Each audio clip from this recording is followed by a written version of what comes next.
नमस्कार दोस्तों, हर्षित द्विवेदी एजुकेशन द्वारा बनाया मॉक क्वेश्चंस फॉर प्रीलिम्स 2021 में आपका स्वागत है। मेरा नाम है विनीत सागर। 22 फरवरी 2021 का इंपॉर्टेंट क्वेश्चंस देख लेते हैं। आगे जाने से पहले दोस्तों लेक्चर पर लाइक का बटन जरूर दबाइएगा। चैनल को अब तक सब्सक्राइब नहीं किया हो तो सब्सक्राइब भी कीजिएगा। हमें सपोर्ट करने के लिए आप चैनल के मेंबर बन सकते हो ज्वाइन बटन दबा के। Question number 1. Recently, the Reserve Bank of India has brought the State Bank of Sikkim under its regulation. Consider the following statements which are correct. Video pause कीजिए और answer बताइए। I hope आपने answer किया होगा। Now the answer is option D, all are correct. तीनों statement सही है। देखो दोस्तों, न्यूज आया था Reserve Bank of India has brought the State Bank of Sikkim under its regulation. इससे पहले स्टेट बैंक ऑफ सिक्किम जो है रिजर्व बैंक ऑफ इंडिया के रेगुलेशंस के अंडर नहीं आते थे, अभी जाके हुआ है, इसलिए न्यूज में आया। अब देखो दोस्तों, इसका कारण भी है।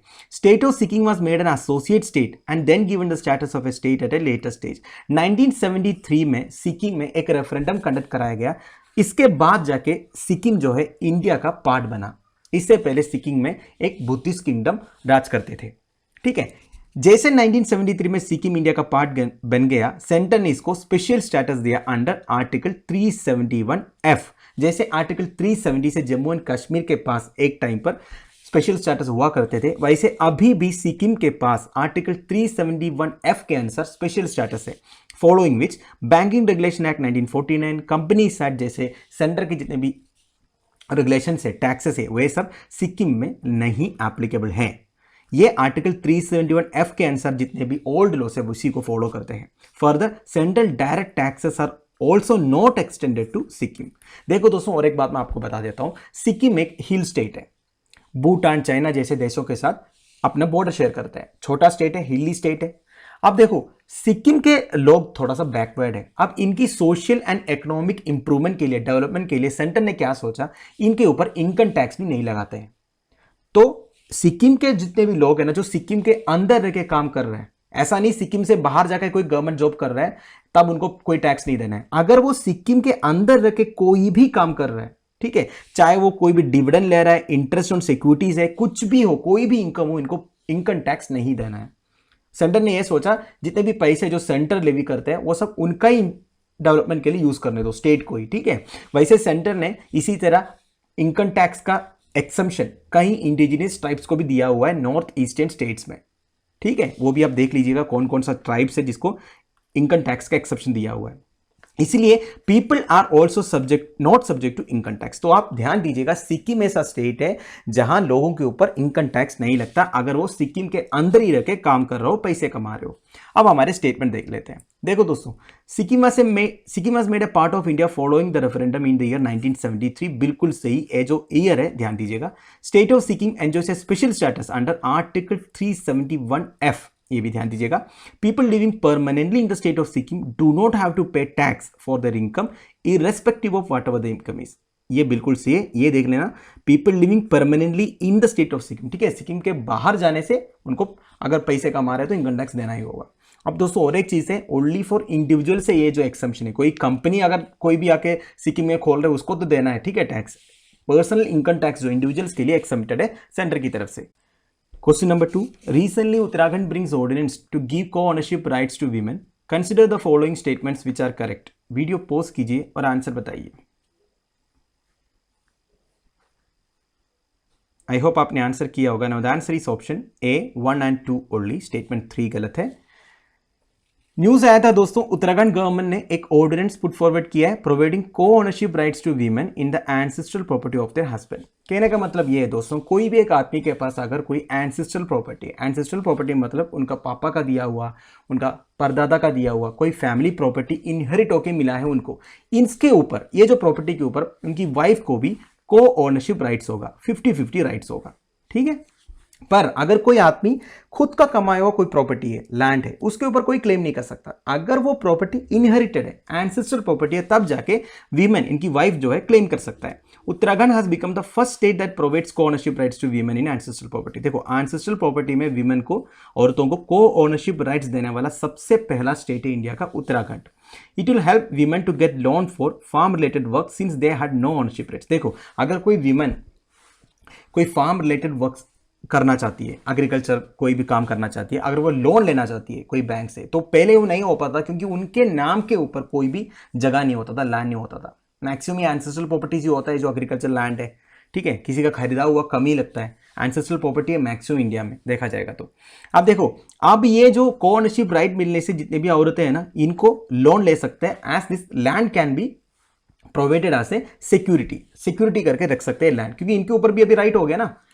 Women property rights in India क्या क्या है? Property rights of women in India vary with respect to religion and tribe. Important point है दोस्तों, इंडिया में प्रॉपर्टी राइट्स जो है ना, ये एक एक रिलीजन या ट्राइब्स के लिए अलग अलग है।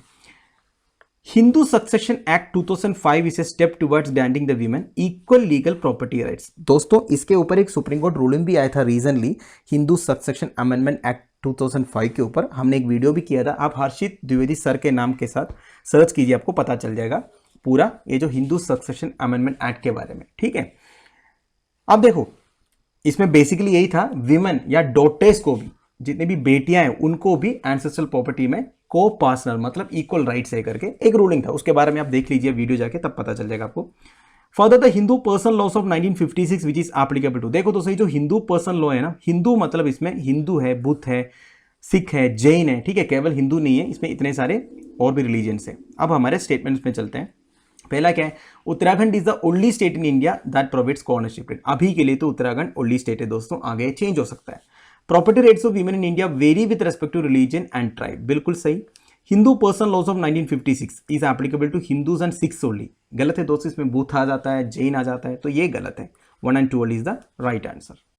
Question number 3, the 6-day Khajuraho dance festival has started recently in Khajuraho temple Madhya Pradesh. Consider the following statements which are correct. Video post कीजिए और आंसर बताइए। आई होप आपने आंसर किया होगा। Now the answer is option D, all of the above. तो दोस्तों तीनों statement सही है। न्यूज आया था दोस्तों, 6-day Khajuraho dance festival was started on February 21, 2021। तो अभी मध्य प्रदेश में एक खजुराहो डांस फेस्टिवल शुरू हुआ है, और एक कहाँ हो रहा है? Is being organised at the Khajuraho temple which is a UNESCO world heritage site in Madhya Pradesh. जो खजुराहो ग्रुप ऑफ टेम्पल्स है या ग्रुप ऑफ मॉन्यूमेंट्स आप बोल सकते हो, ये एक यूनेस्को वर्ल्ड हेरिटेज साइट करके डिजिग्नेट किया है, and not for its ancient Hindu temples as well as Jain temples. तो उधर हिंदू टेम्पल्स भी है, जैन टेम्पल्स भी, ये भी ध्यान दीजिएगा, ऐसा भी क्वेश्चन पूछा जा सकता है, ठीक है। हिंदू धर्म से भी रिलेट कर सकते हो, जैनिज्म से भी रिलेट कर सकते हो, ये जो खजुराहो ग्रुप ऑफ टेम्पल्स है। Dance festival is organised by the Madhya Pradesh Kala Parishad annually from February 20 to 26। हर साल होता है दोस्तों, मध्य प्रदेश कला परिषद जो है ऑर्गेनाइज करते हैं, 1 week चलता है, क्लासिकल डांसेस, ठीक है। कौन कौन सा है डांस फेस्टिवल्स में? ओडिसी, कथक, भरतनाट्यम, मणिपुरी, कुचिपुड़ी, कथकली, ये सब चलता है उधर। Recently modern Indian dance was also added to the festival, ठीक है। ये क्लासिकल डांस फॉर्म्स तो है ही, इसके साथ साथ रिसेंटली मॉडर्न इंडियन डांस भी ऐड किया है। अब खजुराहो में जो टेम्पल्स है ना दोस्तों, ये Nagara architecture, Nagara style of architecture, ये नगरा आर्किटेक्चर टेम्पल स्टाइल के बारे में become popular in north India. देखो नॉर्थन इंडिया में जितने भी टेम्पल्स है ना दोस्तों, मैक्सिमम वो नगरा आर्किटेक्चर से आप रिलेट कर सकते हो। Entire temple is generally built on a stone platform with steps leading to it. No grand boundary walls or gateways। देखो नगरा टेम्पल स्टाइल का एक पेक्युलरिटी है कि इसमें कोई बाउंड्री वॉल्स नहीं होता है, कोई गेटवे नहीं होता है। जैसे द्राविडियन आर्किटेक्चर में, जैसे साउथ इंडियन में आप देखोगे ना, साउथ इंडियन टेम्पल्स में इस तरह बड़ा बड़ा आपको टावर टाइप का दिखाई देगा, और नगरा स्टाइल में क्या है, छोटे छोटे बहुत सारे टावर्स होंगे, ठीक है, और स्टेप्स लीडिंग टू इट, ऐसे स्टेप्स होंगे इनके। और द्राविडियन स्टाइल में क्या है, बड़ा सा आप देखे होंगे त्रिवांड्रम पद्मनाभ स्वामी टेम्पल या रामेश्वरम में जो टेम्पल है, बहुत सारे शुचिंद्रम में जो टेम्पल है, बहुत सारे टेम्पल्स है जिसमें आप बड़ा सा एक टावर देख सकते हो, ठीक है। तो ये नगरा स्टाइल और Dravidian style of architecture different है। Earlier temples had one शिखारा whereas later temples had many. गर्भगृह is located directly beneath the tallest शिखारा। तो बेसिकली ये नगरा स्टाइल के बारे में दोस्तों ज्यादा डीप नहीं जा रहा हूं मैं, हमारा स्टेटमेंट्स में चलते हैं। Temples at Khajuraho were built during the Chandela dynasty which reached its apogee between 950 and 1050 AD। देखो दोस्तों बिल्कुल इंपॉर्टेंट है, ये जो खजुराहो टेम्पल बनाया था चंडेला डायनास्टी के राजाओं ने 950 AD से लेके 1050 AD के बीच में बोला जाता है खजुराहो टेम्पल का जो कंस्ट्रक्शन है।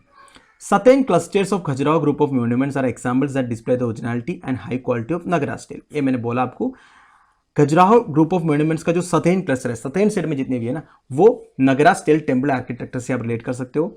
And Khajuraho group of monuments are designated as UNESCO world heritage site. तो तीनों स्टेटमेंट्स जो है बिल्कुल सही है। ये चंडेला डायनास्टी नाम जो है ध्यान दीजिएगा, ठीक है। Question number 4, recently chairman of National Commission for Backward Classes NCBC said that NCBC is in favor of 4 subcategories of the other backward classes. Consider the following statements which are correct. Video pose कीजिए और answer बताइए। I hope आपने answer किया होगा। Now the answer is option A 1 only, statement 2 and 3 गलत है। तो दोस्तों न्यूज़ आया था chairman of national commission for backward classes. देखो दोस्तों, एक national commission for backward classes है, ये हमारे इंडियन पॉलिटी में हर्षित सर ने आप लोगों को पढ़ाया भी था इसके बारे में। एक कॉन्स्टिट्यूशनल बॉडी है, इसका अभी का चेयरमैन है Bhagwan Lal Saini. Said that he is in favour of 4 sub categories of the other backward classes. देखो इनका कहना यह है अदर बैकवर्ड क्लासेस में सब कैटेगरीज, 4 ऐसे सब कैटेगरीज बनाओ और अलग अलग रिजर्वेशन दे दो इनको, जैसे अभी क्यूमुलेटिव रिजर्वेशन जो दे रहा है। This move complies with the recommendation of justice Rohini commission. देखो एक रोहिणी कमीशन कॉन्स्टिट्यूट किया था, इनका रिकमेंडेशन है ये। अब एनसीबीसी के बारे में, इससे पहले दोस्तों देखो ये 4 सब कैटेगरीज क्यों बना रहे हैं, क्योंकि ओबीसी में बहुत सारे कैस्ट आता है, ठीक है। कुछ कैस्ट जो है इकोनॉमिकली सोशली अप हुआ है ऑलरेडी, और इनको over a period of time सबको जॉब मिल गया, सब सोशली एंड इकोनॉमिकली एडवांस हो गया, और कुछ कैस्ट जो है इनमें पीछे रह जाते हैं। इसलिए रोहिणी कमीशन ने इस तरह एक रिकमेंडेशन दिया होगा। NCBC was constituted on August 14, 1993 in the aftermath of commission was the outcome of Indira Sahni and others versus Union of India case. देखो दोस्तों एक लैंडमार्क केस था Indira Sahni and others versus Union of India case, ठीक है। ये case के बाद एक कमीशन कॉन्स्टिट्यूट हुआ था। कमीशन का नाम क्या है? मंडल कमीशन। जब प्राइम मिनिस्टर वीपी सिंह थे हमारा, ठीक है, विश्वनाथ प्रताप सिंह, जो एक टाइम पे उत्तर प्रदेश के चीफ मिनिस्टर हुआ करते थे, वो जब प्रधानमंत्री बने थे तब जाके ये जो 27% रिजर्वेशन है ओबीसी अदर बैकवर्ड कास्ट को, ये इंप्लीमेंट किया था, ठीक है। तब बहुत बवाल मचा था उस टाइम पे। तो अब देखो एनसीबीसी को स्टेटस ऑफ कॉन्स्टिट्यूशनल बॉडी है। कौन सा आर्टिकल है? Article 338 bravo of Indian constitution, ठीक है। आर्टिकल 338B है Indian constitution, deals with NCBC. Body works under ministry of social justice and empowerment, ये भी ध्यान दीजिएगा, ठीक है। इसका एक्ट कौन सा है? National commission for backward classes act 1993 के हिसाब से ये जो एनसीबीसी कॉन्स्टिट्यूट हुआ है। अब आर्टिकल 338B के बारे में, as per the article commission comprises of a chairperson, vice chairperson and 3 other members. Appointment, condition of service and tenure of office, ये सब प्रेसिडेंट डिसाइड करते हैं। अपॉइंटमेंट, सर्विस का कंडीशन क्या है, टेन्योर कितना होना चाहिए, ये सब प्रेसिडेंट के ऊपर है। ये आर्टिकल 338 ब्रेवो जो है, बी जो है, ये ध्यान दीजिएगा, ठीक है। मैं ब्रेवो बोल रहा हूँ, माफ कीजिएगा, मैं थोड़ा नेवी बैकग्राउंड से हूँ इसलिए मैं बी को ब्रेवो बोलता हूँ हमेशा। देखो दोस्तों 41% of entire population belongs to other backward caste. This means that there are nearly 53.3 crore population, 27% reservation is provided to them। देखो दोस्तों ये 2011 सेंसस के हिसाब से, अब 2021 सेंसस आएगा, पर 2021 सेंसस का रिपोर्ट तो 4-5 साल बाद ही आपको मिलेगा, 2025-26 तक। और एक इन्फॉर्मेशन ये है कि आपकी जो सेंसस है 2021 में जो सेंसस शुरू होने वाला है, कोविड-19 पैंडेमिक की वजह से ऑलरेडी लेट हो गया, ये डिजिटल सेंसस होगा, ठीक है। सब जितने भी सेंसस लेने आएंगे गवर्नमेंट ऑफिसर्स, इनके पास एक टैब रहेगा, उसमें सारे डाटा फीड करते रहेंगे, ठीक है। वैसे 2011 सेंसस के हिसाब से इंडिया का 41% of population other backward cast से बिलोंग करते हैं, ठीक है। तब की बात किया तो 53.3 करोड़ पॉपुलेशन, और इनको 27% रिजर्वेशन भी दिया हुआ है जितने भी गवर्नमेंट जॉब्स है सभी में। अब हमारा स्टेटमेंट देखो, NCBC was constituted in the aftermath of commission that was outcome of Indira Soni versus Union of India case. जो केस भी आप ध्यान दीजिएगा, एक बार यूपीएससी में इस तरह 2-3 सुप्रीम कोर्ट में लैंडमार्क केसेस के बारे में पूछा था, इनका क्रोनोलॉजिकल ऑर्डर क्या है, ये सब, ठीक है। तो जितने भी लैंडमार्क केसेस है वो भी थोड़ा ध्यान दीजिएगा। तो आफ्टरमाथ ऑफ ए कमीशन बोला है, ये बिल्कुल सही है। वो कमीशन का नाम क्या था? मंडल कमीशन था। NCBC is a non constitutional body, ये गलत है दोस्तों, बिल्कुल गलत है, क्योंकि ये कॉन्स्टिट्यूशनल बॉडी है। आर्टिकल 338 ब्रेवो, ठीक है, B. As per the 2011 census more than 50% of Indian population comes in other backward classes, ठीक है। 2011 सेंसस के हिसाब से 41% है, तो ये गलत हो जाता है। तो आंसर इज ऑप्शन है 1 only. Question number 5. At present, the ARCMARK standards cover quality guidelines for which of the following commodities? Video post कीजिए और आंसर बताइए।